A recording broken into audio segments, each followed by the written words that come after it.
It's good to be together again. It is good to be together again, yes. Every week we come together to address the topic of the day, which is our last message. But we've got a special guest Right. here. Well, the this topic morning of the day has being punctuated by something that we said last Sunday. Right. Dan Archibald, we want to thank you for joining us as we attempt to pay some kind of honor to the life of the fallen George Floyd. Our entire continent right now is dealing with an unconsoled rage, with a systemic injustice that is erupting in all the major cities, really around the world. Watching the news last night, even in London, I found a feed this morning.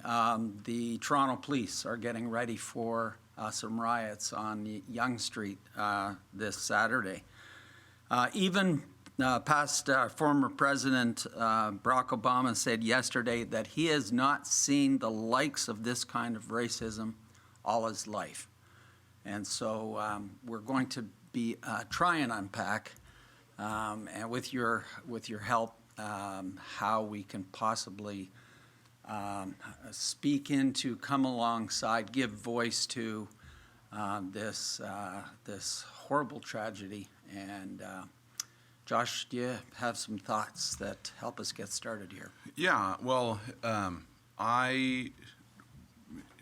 we're right in the middle of the sermon series that we've been talking about. It's always funny how God seems to preload you with thoughts and revelation before you walk into a situation. And it's like he speaks, and you don't even know what he's talking about. And then after the fact, you go, oh, that's what he was preparing us for.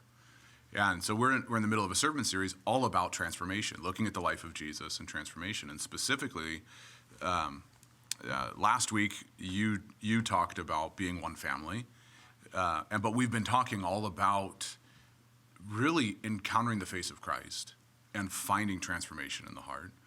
And one pastor I saw in commenting on what's happening down, so radically down in the States, but across the whole world, said, John Gray, I think he's a black pastor down in the South, I think. He said, no amount of legislation can change a heart. No. What changes a heart is the revelation of Christ's love, who he is, and what transforms is encountering him. And so that's just been the theme that we've been on, which, that's what, it's so funny, you go back to, what's the old 70s song, What the World Needs Now is Love, Sweet Love. It's become more and more pertinent all the time. But it's not just this general vague notion of love. It's the love of God. It's the love of Christ and being transformed into his image and becoming more and more like him every day. And so that's what we're talking about as the theme in the church. But specifically last week, you actually talked about being one family. Yeah, Jesus, at the end of Mark chapter 3, Jesus' mother and brothers came to see him. They stood outside. They sent word for him to come out and talk with him. There was this crowd sitting across from Jesus, and someone said, your mother and your brothers, they're asking for you. They're outside. And Jesus replied, who is my mother? Who are my brothers? Now, that's a pretty important question today when we're talking about George Floyd. Then he looked at those around him and he said, look at these who are my mother and my brothers. Anyone who does God's will is my brother and my sister and my mother. And certainly George Floyd was in an active ministry doing God's will. I love this passage of scripture from Revelation chapter 7, where all people groups, black and white, red and yellow, are going to be gathered before the throne of God. After this, I saw a vast crowd, too great to cover, from every nation and tribe and people and language, standing in front of the throne and before the Lamb. And they were clothed in white robes and held palm branches in their hands. And they were shouting with a mighty shout, salvation comes from the Lord our God who sits on the throne of God. Dan, how can we honor the life of George Floyd and those who have been killed by racial violence, both Christians and as a nation? Well, that's that's a very broad question, Yeah. right? And that I think it's multifaceted. But I think when you're talking about honoring that, I think it came to pass just because it was so out there. It was a close-up live image. We sat there and the world watched a man die at the hands of someone who was supposed to be protecting. That's right. Right, to serve and protect. So it was so horrific. So we've seen little pockets of things and we've seen different videos and whatnot. But that video hit home so hard because there was no real excuse around it, right? Usually, well, this may have happened, this might have happened. This one was like, we all watched it and we all saw. Yeah. And it was very painful and raw. And I remember when I first saw it, it was just gaining views and whatnot.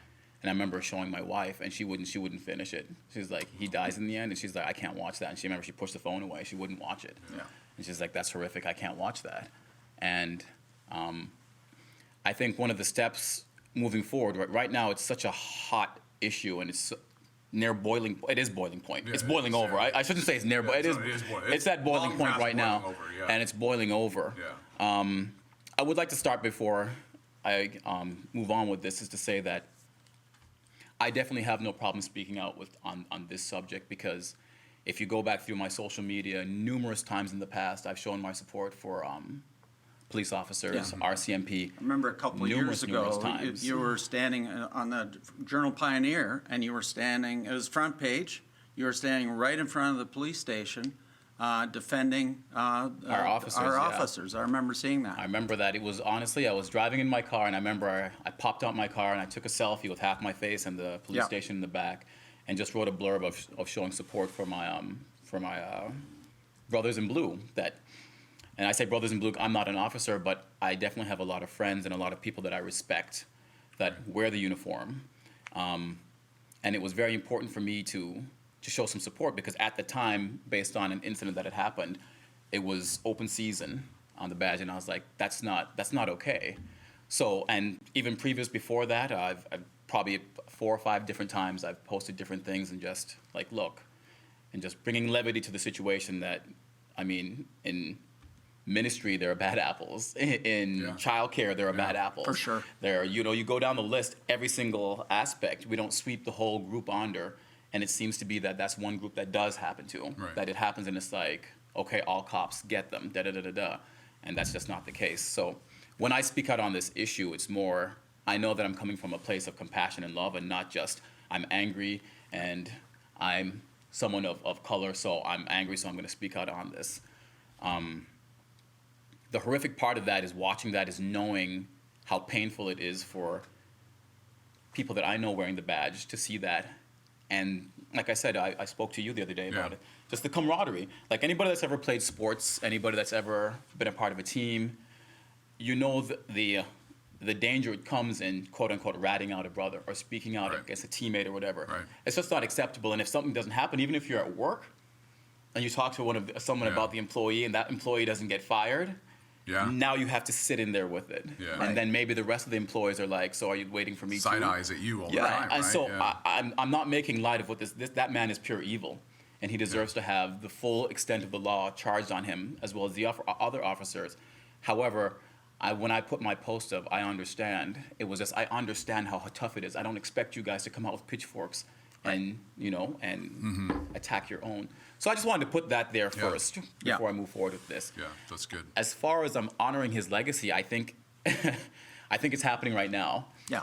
Yeah. I've never seen a common citizen put to the forefront T-shirts and posts and entire social media covering that. It's become a real touching point for all of culture. Very, right now. very Yeah. much so. Absolutely. Very much so. Yeah. And I know that the blackout, the black boxes all over social media, I know they had different meanings, that it was we're going to show that we're being silent so that we can listen and everything else. And I thought that was great.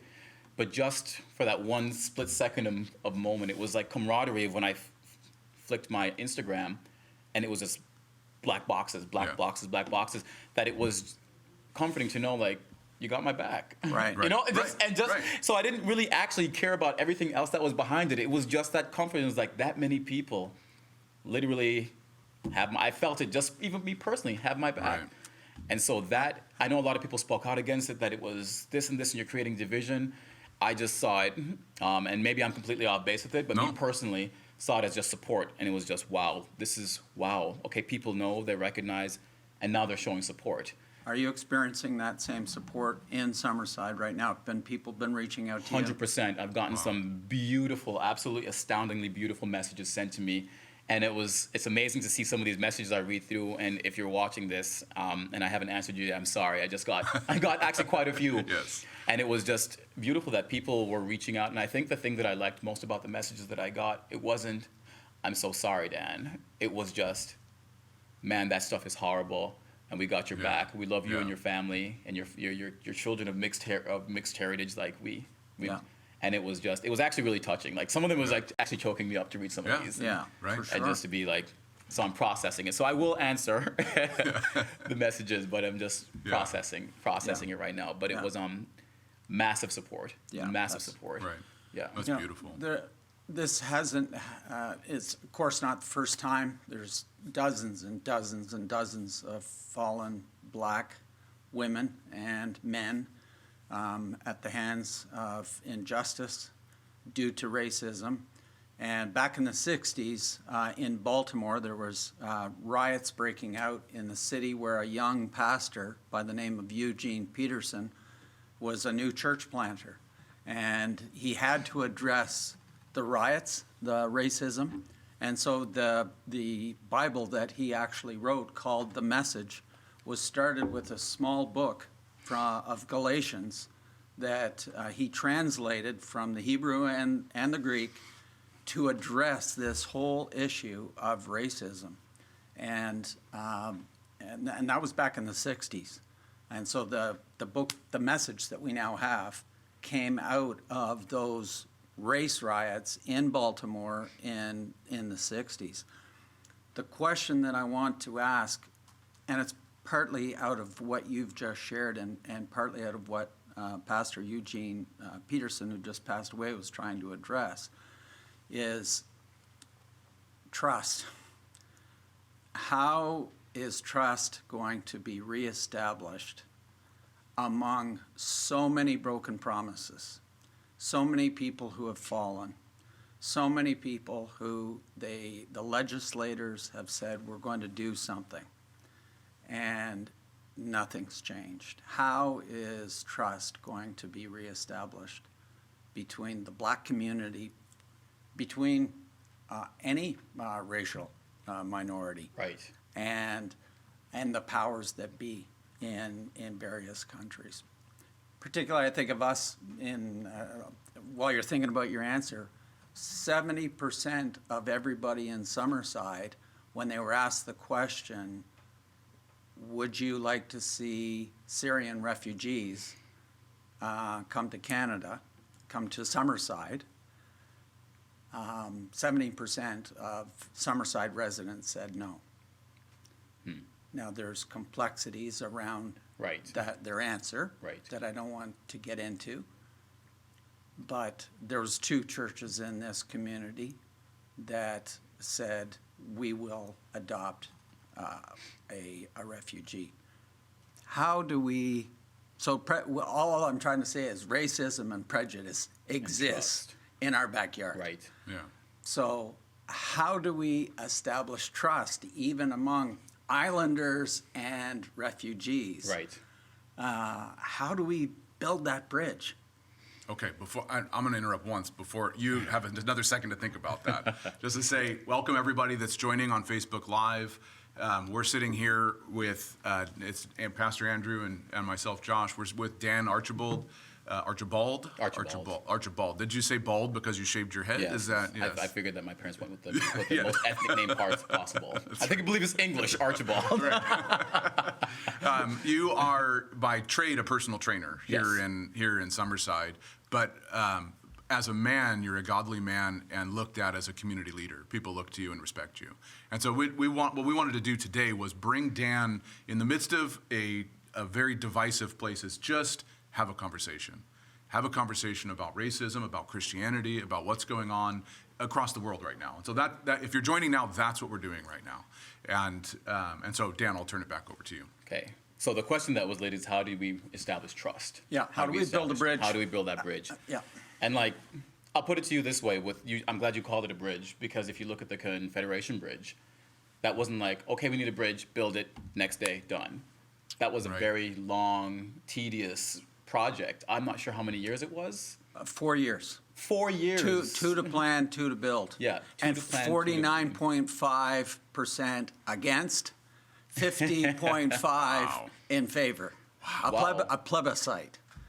And so talk about building a bridge and what it took to build that bridge. Wow. See, I didn't even know that. That was perfect. Yeah. A plethora of information here. That's perfect. So basically, it's going to take time, but consistency. My favorite thing to say when it comes to racism is that I don't need your guilt. I don't want you feeling guilty. Compassion and understanding. Compassion and understanding is when that bridge will start to be built. The understanding, like I took the time to say, I understand how police are looking at this, and I understand how white people are looking at this, and I understand how black people are looking at this. And even though they want to get to the middle of it, there are certain things blocking each group, right? When you have the officers that are like, we have to show camaraderie and brotherhood and stand up for each other. Right. And does this mean that every single time we use force, and we have to use force sometimes, they do, that we're going to be filmed and called on, or are we just like, you know what, figure it out yourself? And they have that block. And then you come to a group of white people that are saying to themselves, I have black friends, and I love black people. I've never done anything. What am I apologizing for? Right? It's like, I don't do these things. That's horrible, and I don't like it either. And now all of a sudden I'm being dragged into this. You white people need to, and the fingers being shook at them. And it's like, like that's frustrating. No, I don't want to do that. Like, you're making me feel bad for something I didn't do. And then you have the group of black people that are like, you need to listen. We have gone through so much, and you've seen the tip of the iceberg, and you're equating it to one thing, and then people what they tend to do when they see things like this is throw out facts. Well, you're more likely as a black guy to get killed by another black person. Right. And that is a statistic, and it's true. Right. You're more likely and they have all these stats, but to George's daughter and his mother, the stats don't mean anything. That's right. That's right. All they know is that an officer killed their dad, their husband, their brother, their cousin. That's all. So the stats are meaningless when it comes to that kind of stuff. If you're pushing forth the narrative that, the media loves to push for the narrative that this is how all cops are, this is how all officers are. That's a very tiny percentage, but the in large, the good don't get coverage, right? Because it's not juicy enough. It doesn't charge people up. It doesn't get views. Oh, that cop gave that kid a teddy bear, whatever. Right. That cop, this is, here we go. This is the story, right? And they'll charge it up. It is an issue, and it's an issue that needs to be dealt with. And I love that. I think it was the comedian Chris Rock that said, you can't say it's only 1 out of a million, because if you have one bad pilot out of a million, and no one cares that there's a million other good pilots that fly and they're everything. If one bad pilot drinks and gets on a plane and crashes and everything else, those are lives lost. It's a horrific tragedy. Right. And I think once people start to look at it that way, that stop looking at all the numbers and facts and just look at it as it is, that there is zero place for that. Right. The minute you put that badge on, and I know people that wear their badge. My sister-in-law is RCMP and love her dearly, and she's a good woman. In Summerside, so many of my dear friends, and even Chief Poirier, who I have a ton of respect for, that wear that badge, and I know every time they see something like that, it pains them and hurts them. Like, what are you doing now? I have to deal with this when I step out and somebody randomly rolls past and yells things at me, and I didn't do anything, and I condemn that, and that's not what I stand for. So I think that once we have the understanding of where each individual group is coming from, and they can recognize the pain and suffering that the black community has gone through, and like I said, not feel sorry for it and not feel guilty. There's no need. I don't need you to feel guilty that someone punched me, or you know what I mean? Like, why would you feel guilty about that? You did nothing. You didn't do that. Like, I don't need that. I need your compassion and understanding, where it's like, I'm compassionate towards the fact that if we're down in the States and we walk out, most likely I'm going to get treated differently than you. The stories are real. I'll give you a quick one. My dad, you know Dallas Theological Seminary, DTS. Yep. A very prestigious seminary. My Yeah. dad actually was a graduate of Jamaica. He's from Jamaica, Jamaica's Theological Seminary. And he got his master's from Dallas Theological Seminary. I'll try to make this as short as possible. When my mom was pregnant Well, you're with, just talking about seminaries, so I'm like, okay, there, you're like, oh, here we go. When my mom was in the hospital pregnant with me, they met a soccer superstar, Kyle Rote, I believe his name was. I forget his name. But anyway, he and his wife had a house in the old money district of Dallas, Swiss Avenue. So these are massive houses, mansions, very, very prestigious neighborhood from older money. And they became really good friends with my family. And they ended up having to go to Europe for his soccer for a period of 2 years. And they pretty much gave the house to my parents to look after. If you stay in the house and look after the house, and Sure. we'll take care of stuff. You take care of all the bills, and you can stay there for free. Da da da da da. yeah. So here we are. So My dad, a it's- seminary it's- student. Just to get some background, is this a blue blood white neighborhood? Yes, very Okay. much so. That's old money. Old money, blue Okay. blood, Blue blood, Right. very and much a so. white neighborhood. Yes. Okay, and your mom's black too? Yes. Okay, so we got a black Family. couple Yeah. living for 2 weeks. Okay. Yeah. 2 years. 2 years. Two So years. they had my brother. 2 My years. older brother's 2 years older than me, so they had my older brother. Okay. And they're in this neighborhood. Okay. Our neighbors right beside us were absolutely loved us. And I mean, right to the moment they passed away, rest in peace, they kept in contact with our family. Like Wow. beautiful, beautiful people. Right. Wow. But my dad went to Dallas Theological Seminary and come home. Well, he was walking home one day, and if you know my dad, extremely well polished. Like he has that little bit of an accent to him, but when he speaks, he has that baritone voice, that deep voice. He's very well spoken, very educated. And he was coming home one day and had his briefcase and whatnot, and he got pulled over, and he was walking. Just and for he, walking. He got harassed because, Right. I mean, he's very well dressed. You go to seminary, you dress, but it was, what are you doing in this neighborhood? Pulled over by? By the police. Okay. And it was, what are you doing in this neighborhood, pretty much, and just harassed, like. Right. And he wasn't, thugged out and looking. He was. It was just walking in the well-dressed neighborhood, black but man. obviously did Yeah. not belong there. Like, this is a very well-to-do neighborhood. What are you doing here? Try and convince us that you live here. No, you don't live here. And had to actually call down to the seminary and get everything confirmed. And I didn't know this story forever. I actually didn't know the story for a long Right. time. My dad told it to me recently. And it was one of those things. But what I appreciate most about my father is that he could experience these things. And for the good of us, always respect authority. Always stand up for yourself. Respect authority, though. It wasn't, these things have happened to me and these are horrible, so you need to hate police, you need to da-da-da-da-da. Well, our other house that we lived in, we lived next door to a Dallas police officer for, it was almost 10 years he lived there before he moved, but he was undercover. He was this big, white guy with he was undercover, so long hair, like, he looked pretty rough. Great guy, best neighbor we ever had, like, just amazing. So it was, that's why I've been able to pattern. I think it's honestly my parents' example of love and care, Right. that they can separate the two. Right. And that's how we were taught growing up, not to look at color. I don't think we realized that we were different till we actually someone else pointed it out to us, and I was like, y'all are different. But I remember. Well, I know, having traveled to India, having traveled to Hong Kong and China and in Asian countries, you go there and you realize how different you are from other people. Yeah. When all of a sudden you're there. And that's been that was an eye-opener. Even living in Vancouver, which is so racially diverse, we were talking about that yesterday.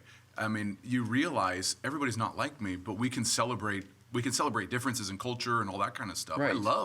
I had great Indian food right down the street from me in Vancouver. I love having this multicultural, being able to learn. Like, God put everybody on earth and determined, it says, the exact boundary of their dwelling places. And he gave people different cultural varieties and different racial varieties. So I can learn from you a part of the glory of God, of who he is, how he created you, that's different than me.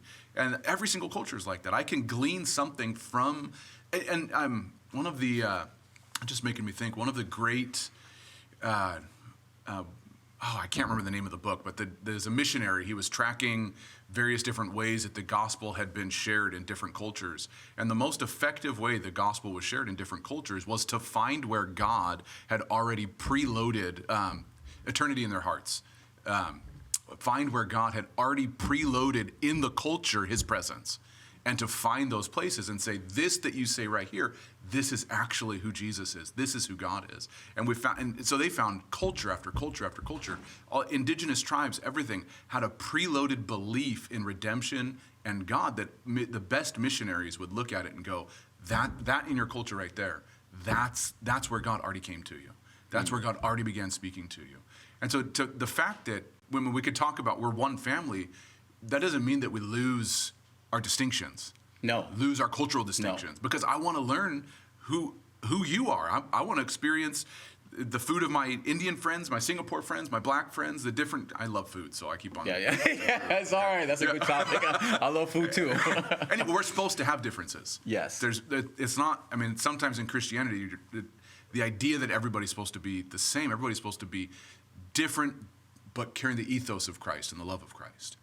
And this is how we live our lives. Right. Sacrificing on behalf of one another. Right. But culturally, we can be different and learn from one another. And I think that's the fear with a lot of people. So when you talk about Summerside, and I know you said there are different facets, right? So you'd have people here struggling to make it, and you'd have people here, right? And it's not like I don't want people of different races coming here. It's I can barely make it myself, so they're going to come and give them money. That's the conversation that I kind of heard, Right. and give them money and set them up, and Right. I can barely pay my bills, and Right. thanks a lot. And my father's a veteran, my great-grandfather's a veteran, Yeah. and he can barely survive on what he's getting, but you're just going to go and throw all this money. So that's where it can stir up things. So even from up top, like you can see where people can stir the pot, Right. and people in power that can actually stir the pot, and Right. they can control the narrative. Right. So you can control I can control the narrative when I'm talking to my children about standing up for yourself, recognizing your ethnic differences, without throwing anybody under the bus. Right. Like you got to watch out for white people. No, you got to watch out for people that are of substance, of good substance. Right. Right. These are the people you extract from your life. Right. These are the people that you look out for. We look That's out for good. everyone, right? So it's not just look out for this. You're black, so you have to have this, and da-da-da-da-da. I love the fact that when we got married in Jamaica, my family's originally from Jamaica, and so we got to go back, and I teased my poor dear wife, who was this absolutely patient woman and just a sweetheart, but to go back, and we were going there, and we get into the airport, and we're talking to something, and one of them starts talking, like, using the Jamaican dialect, and I start smiling, and she's just kind of like, what's he saying? I was like, now you know how I feel in Summerside. And she's just like, I'm like, how's it feel now? But it's just, I love the fact that she's pretty much oblivious to these things. She doesn't, you know what I mean? Right. And I'm going to use my I'm so sorry, Christine. I have to tell this story. I got to tell this story that when she was growing up and I see her with her nieces before we were married, oh, you come here, you little monkey, da-da-da-da-da. And when we got married, she got pregnant. I was like, you know, you can't refer to your child as little monkey.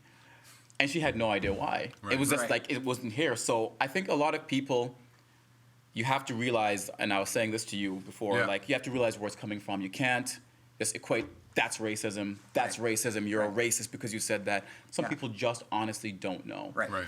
And to go back to the Syrian family that our church adopted, the Aldo's family, they have created a new business.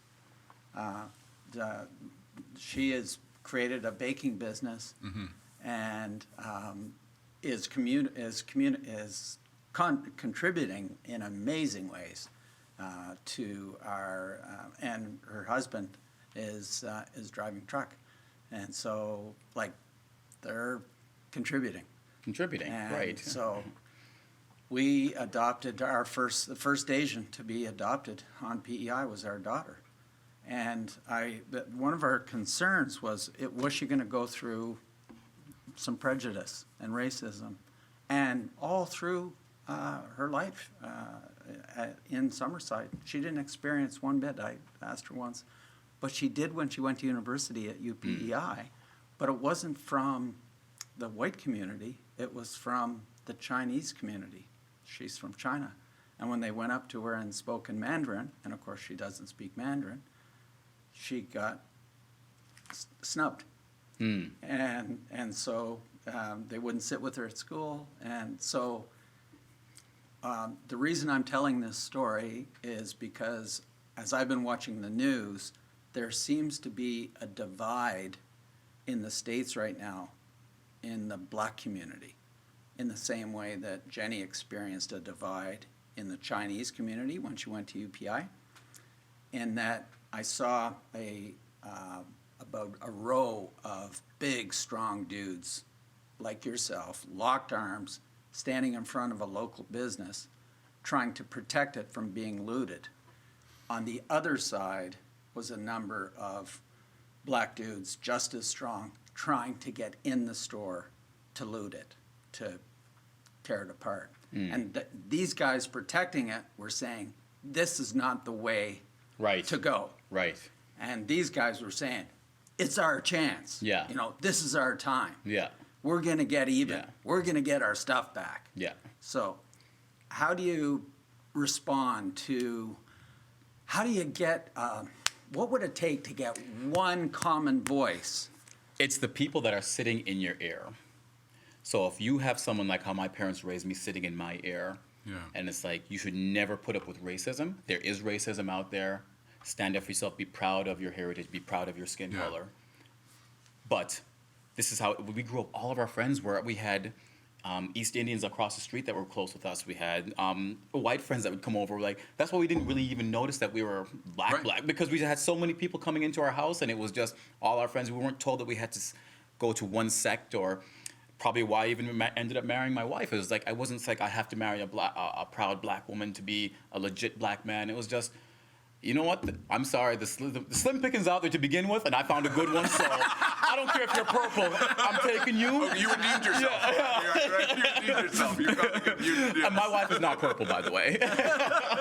No, you've said the nice things about her. Yeah. So, yes. Oh, Dan, we got a couch you can stay overnight. I want you to know that. But it's one of those things that we have so much divide in our heads. So those people that are listening to that, honestly, it doesn't mean they're inherently bad people. They've had people telling them and stirring them up, and you have to get out there and you take nothing from nobody and be violent if you have to, and da-da-da-da-da. And then you'd have the Martin Luther Kings that are like, look, this is bad, and we cannot put up with this, and we must protest, and we must come out against this, but we are not going to assimilate to that, and we're still going to show respect for the officers that have always shown us respect. We can't group them all and toss them all onto the bus. Can you imagine a world without police? Anarchy. Right. Yeah. Complete. Can you imagine just everybody does what they will? Yeah. Go buy a gun, and hopefully you can protect your family from an angry mob. Like, oh my word. Yeah. And I don't think people realize that when we're tearing down, and you push away, that a lot of them, and it's going to end up being like, every time I go in that community and I go to help, or I get a call for something and I go in, I'm met with so much pushback, and it's probably going to end up getting physical, and I really don't want to see my face on the evening news, so I'm not taking that call. Right. Boom. Right. And it's that kind of thing where, so when we're talking about, especially when we're talking about like the communities accepting others, I've felt nothing but acceptance since I've come to Summerside. I absolutely love this city. I feel that even though I'm from away, that this is my city, this is my town. Like, even when I go back to Texas and visit my family and parents, I love coming back here. I mean, my kids are Islanders, my wife's an Islander, and it's one of those things, and I don't look at it. And I hate to say it this way, I don't notice that I'm different till I go back to the States. And I do have to watch things, and I do have to carry myself a little bit different, and I'm very aware. I get pulled over in the States? In the States when I go home. Like, I get pulled over in the States. There is an issue, and I do get nervous. I shake, and I think, okay, windows down, light on inside if it's at night, hands on the wheel, do not move. And just my heart, I can feel my heart pounding. I get pulled over here, and it's like, who is it? Yeah, and I was thinking about this because I've had some friends I've talked to about that, even in Vancouver, that they knew they would get pulled over a couple times a year just because they were black. And I can think in my life, knowing the distinction there, I have only ever been pulled over because I did something wrong, and it's so rare for me to get pulled over. Just in that particular. I've never once thought that way when getting pulled over, because I knew, I was speeding. I made the wrong turn there, or I did the wrong thing there. And I can count on probably one hand the amount of times I've gotten pulled over in my life driving since I was 16, and every single one of them was because I did something wrong or had a broken taillight or something, something that actually was a problem. And when my friend that I was talking with in Vancouver said that, I thought, that has never been my experience. It never has, and it kind of opened my eyes, going, oh, this stuff actually exists. It really does exist. Yeah. Anyway, so. Well, our first experience. I'm sorry, I didn't want to cut you off. No, this is all about. Oh, by the way, we're Tracy just, or I think Tracy commented, we're going to keep going. We normally go for half an hour. Yep. We're going to keep going, just talking about this. So share the feed. If you have questions, post your questions, and we'll try and get to them. We're just having a conversation, right? A conversation about bringing healing. So anyway, share the feed so this goes out there and people can see a conversation, people talking about divisive issues, but doing it from a loving place. And if you have some questions, please feel free to post them. So Dan, or Andrew, or someone. Do you have I was just saying, in light of that getting pulled over, that was one of my first experiences that were of less than desirable, was being a child. And I think I don't want to get it wrong. My parents can correct me later but I think we're driving through Mississippi and we got pulled over. And I was terrified because I was young. I remember my little brother hadn't been born yet, so I would have been maybe 7 or 6, and my older brother would have been, he's 2.5 years older than me. And I remember just being scared and terrified as they pulled my dad out the car, and it's only till they saw, he was law enforcement in Dallas, so he worked with a juvenile probation officer, is that once they saw the badge, then everything was okay. And like I said, if you know how our family carries ourselves and how we dress and stuff, you would not look and think that this family with 2 small children, they're up to no good, and it was just, it was terrifying. Right. But even with that narrative, how my parents controlled it, that was not good, and that was whatever, but, however, remember our next door neighbor. Remember this, remember that. And it was never just, they never fueled those fires. So when you're talking about the protesters and those locking arms and those that realize that this is an issue and what happened in Minneapolis was horrible, we absolutely cannot lend ourselves and just give ourselves into it's us against them. I saw a good post that said it's not blacks versus whites, it's everyone against racists. Right. Right. Yes. That's so good. Absolutely. Can I poke into your feelings just a little bit? Right. Okay. He's a pastor, so. You've spoken about your feelings of feeling very safe here, and lots of support here, and lots of love and lots of respect. But when you go stateside, you're on edge. It's different. It's different. It's very different. So, as you're watching ever since George Floyd has been brutally murdered, and the feelings that have been walking the streets of America, what feeling, as you watch that it must provoke some kind of feeling of empathy, of identification, of fear. I don't want to put words in your mouth, but what feelings get provoked as Honestly, when I see those things and these pop up in my feed, I always try to take a breath, look at it from both points of view. What happened here? Are they trying to twist the narrative? Was this person robbing a store and they got shot? Right. Horrible, absolutely horrible. But you're going out committing crimes and you have attacked an officer with a weapon in your hand. I think I ought to put it back into my family. If my sister-in-law went somewhere and I know that she loves me and she loves her niece as my children, that if she saw and that happened to her and she had to pull her firearm and use it, I would feel devastated for her because I know it would crush her, and I know it'd be all the stuff that she'd have to deal with, that a human life is no longer breathing because of me, but that was my duty and I had to. And then you see something like that. So when I saw the George Floyd, it was anger. I did. I felt instant anger, like, are you kidding me? And the entire time you're watching it, it's like when you're watching a movie, you're like, just get up. Or you're watching Rocky, get up. And you're just like, someone push him off of him. Right. Someone grab him. And then there's fear, like, we can't get involved. Like, I'm not getting involved because I'm not getting my neck down there. And people are screaming and filming. And it was just, the whole thing was, watching it was just, I could feel like rage inside of me. Like, what would I have done if I was there? I probably would have thought of my children and probably done the same and sat there and yelled and screamed, but not engaged. And like, I can't afford to leave my kids behind. So instead of calling, I would never call those people cowards. Or it's a horrible situation, horrible. And then it turned to just sadness. I was so sad for that whole situation, and then it turned to concern about what's going to happen in the boiling point and everything. So when I'm down in the States, I don't walk around in fear. I mean, I don't go in certain areas and everything. Just like if you're in a bigger city, doesn't matter. If you're in Toronto, you just know there's certain areas you probably shouldn't lend yourself to. Yes, that's and true. so And I like I said, a lot of good people in DPD. Like, I mean, those two officers, I think it was 2 years ago, that were just sitting in their car and they got executed. Mm-hmm. And they just got boom, boom, like in their car because some other officer had done that. Can you imagine, though? Can you imagine if that was us?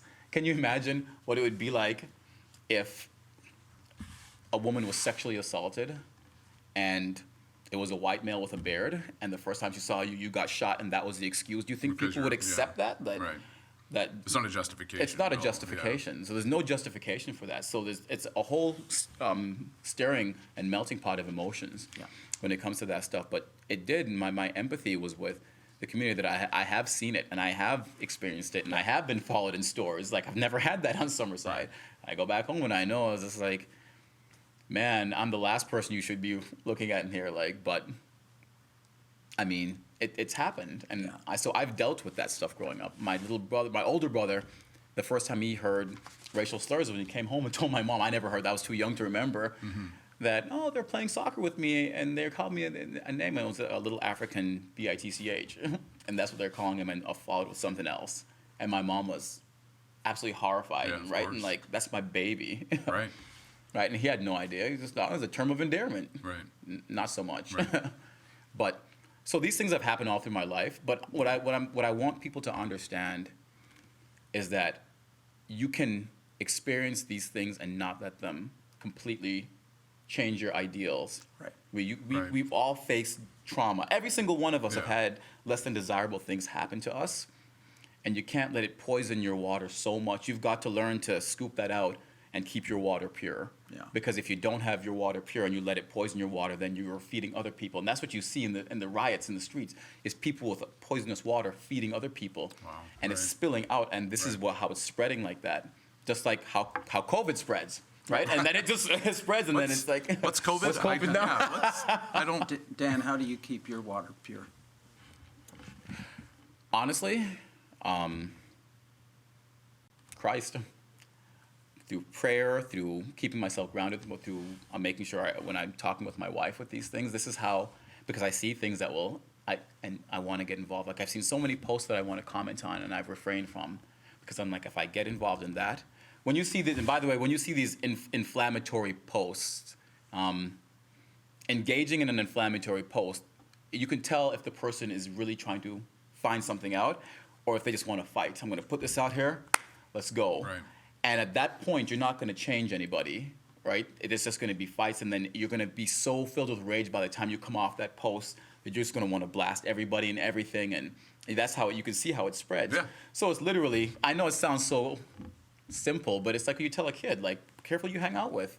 Right. Like, who you surround yourself with, Right. the materials you read, the stuff that you ingest, Right. will definitely skewer your vision of how these things are. Right. And you've got to keep your water pure, because I want my water for other people. I want to pour into other people. Right. So, big picture, you keep your water pure, Christ.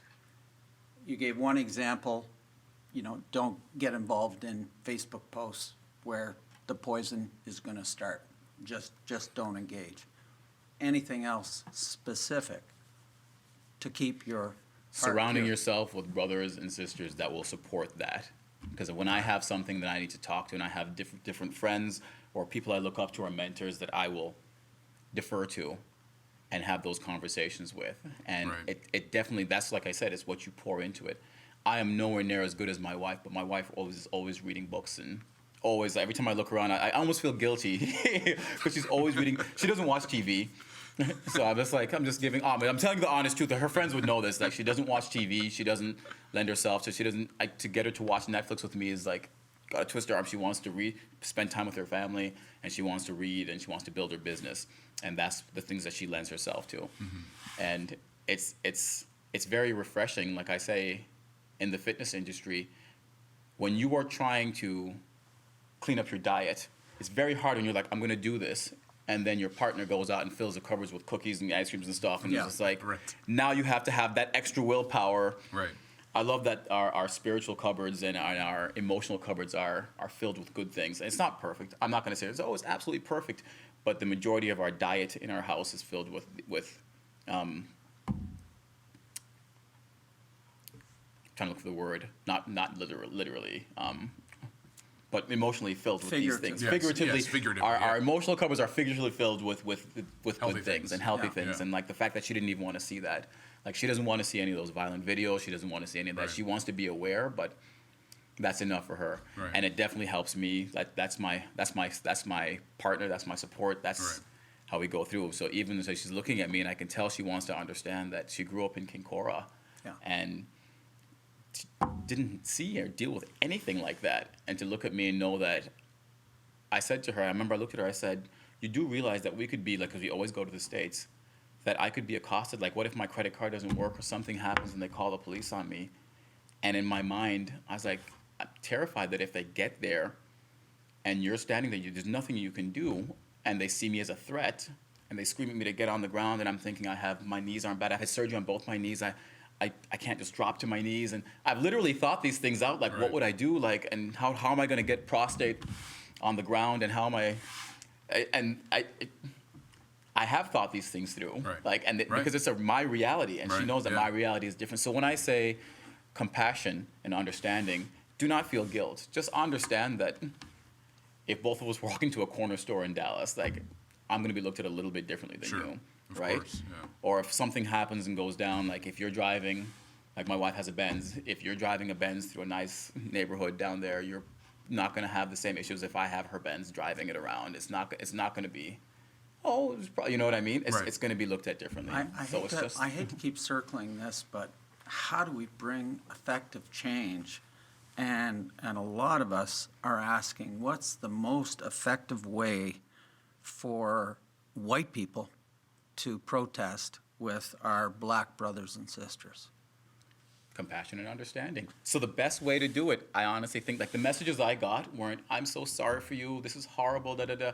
It was just, I stand with you, you know that we support. I was like, I know that. And don't apologize to me. Don't send apologies to your black friends. You have nothing to apologize for. You didn't do anything.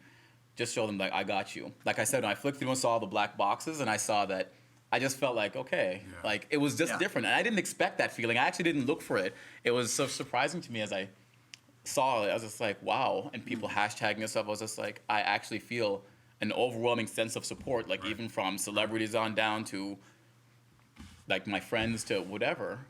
What I don't want the narrative to turn into is, now I'm backed into a corner as a white person. If you're white, that I better do these things, or they're going to see me as racist. And if I don't come out Right. and do these Yeah. things, then I'm going to. And I don't want to do that. So it's not even genuine. It's just like, better do it and Right. write something nice, or send my black friends apologies. And that's not how that's not going to help, because eventually it would build up resentment. Right. And it's not just resentment at black people, just resentment at the situation that now I'm being corralled into something that I never did, and I'm being hurted. So on both sides, I think everybody needs compassion and understanding. Yeah. Everybody. So it's not just leave one group alone. They have no blame, because we're all imperfect.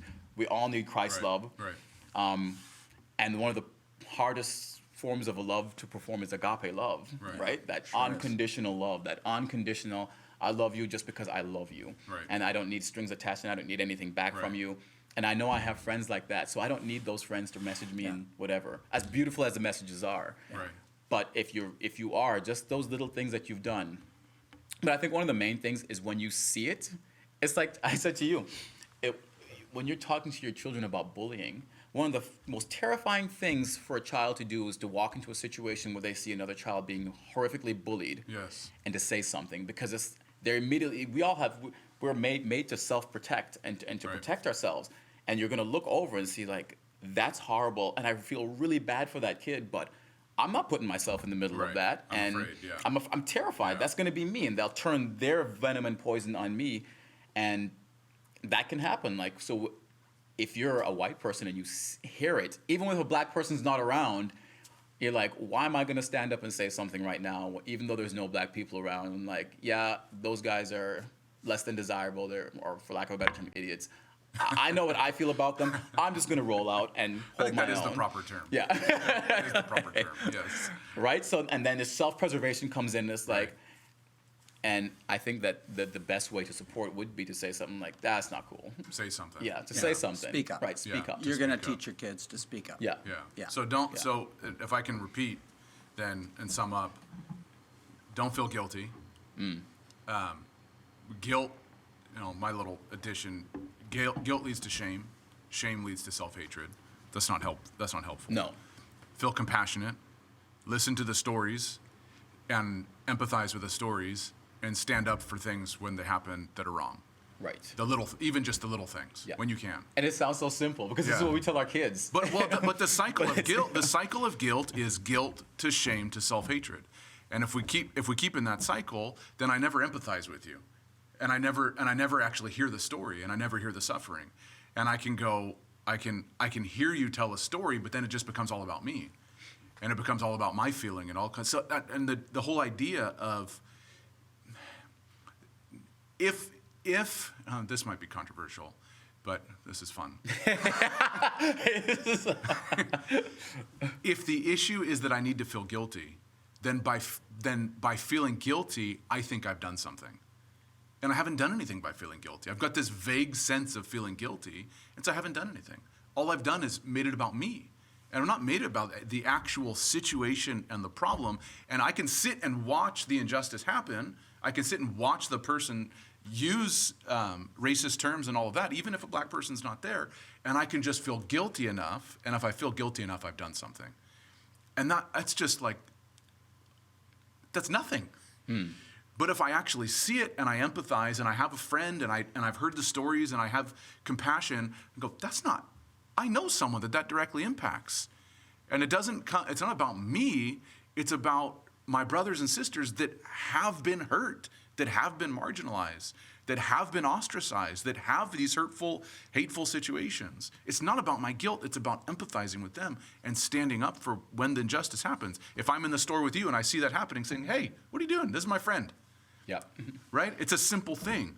But if I make it about my guilt, then I've got a non-entity to deal with. Right. But if I make it about your story and Christ's love in me saying I need to protect and I need to uphold and I need to uplift my friend, that's a much different answer. But you're right. It's simple, compassion and understanding. And the thing is that it's not even my friend. It's just anybody. Yeah, it's just anybody. Right? Yes. And absolutely. we see it in the scriptures. Yeah. What is it with the traveler that got brutally beaten? Yeah. Yeah, that's Right? right. The Samaritan. And in the Good Samaritan came along, and it wasn't, I feel so guilty because my people did this. It was Right. just, this guy needs help. This guy needs help. I'm going to lend and do what I can that Yeah, I'm able that's to right. do. I'm going to dress your wounds. I'm going to go and pay for the inn so that you can stay here until you're able to get back on your feet. Yeah.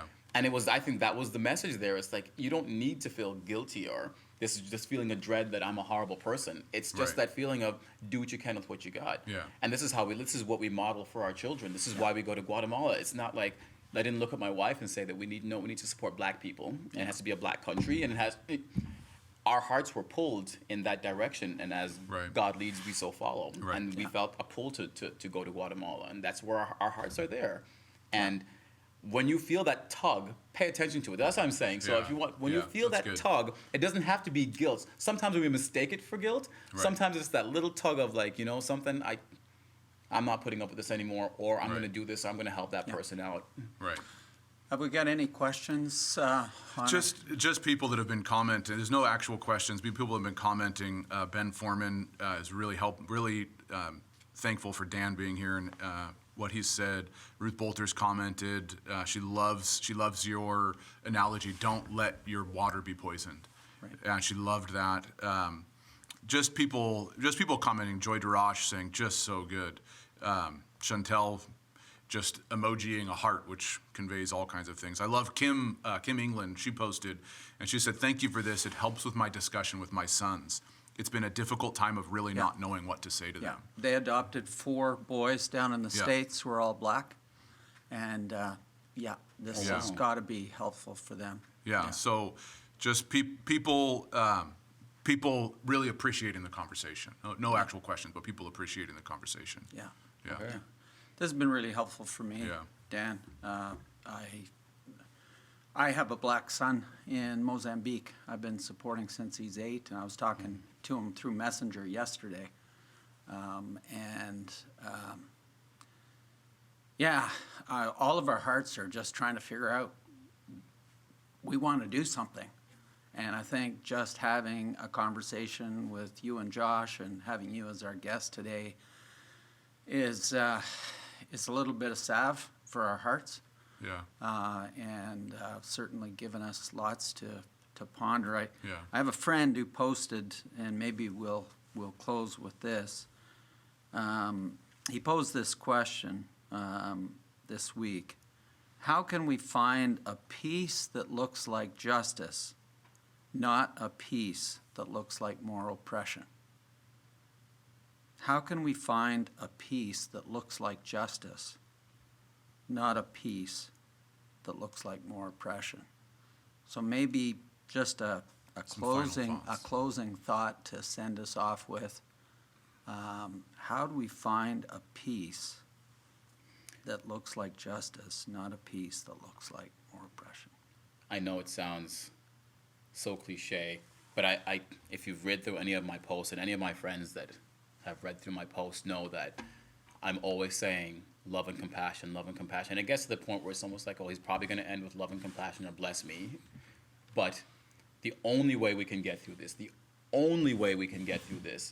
is if love and compassion is moved to the forefront. Because if we're, like you said, you want justice. Justice is necessary and justice is needed. But when we try to compress everything and compress a group, I, as a black person, don't like being compressed that you're probably a thug or whatever. Right. So why should the police be okay with being like you're all racist, hatred people? And why should all white people be pushed that you guys need to understand the narrative and da-da-da-da-da? You do need to understand the narrative, but if we're going to move forward, it has to be done with love and compassion. And I know this is probably not going to be a very popular opinion. I'm very sorry. But I've seen a lot of finger wagging at white people on social media, and I don't think that does any good, because then it's like, shame, go and do this, and you need to be quiet, and and even like, shut up, and you sit there and you take this.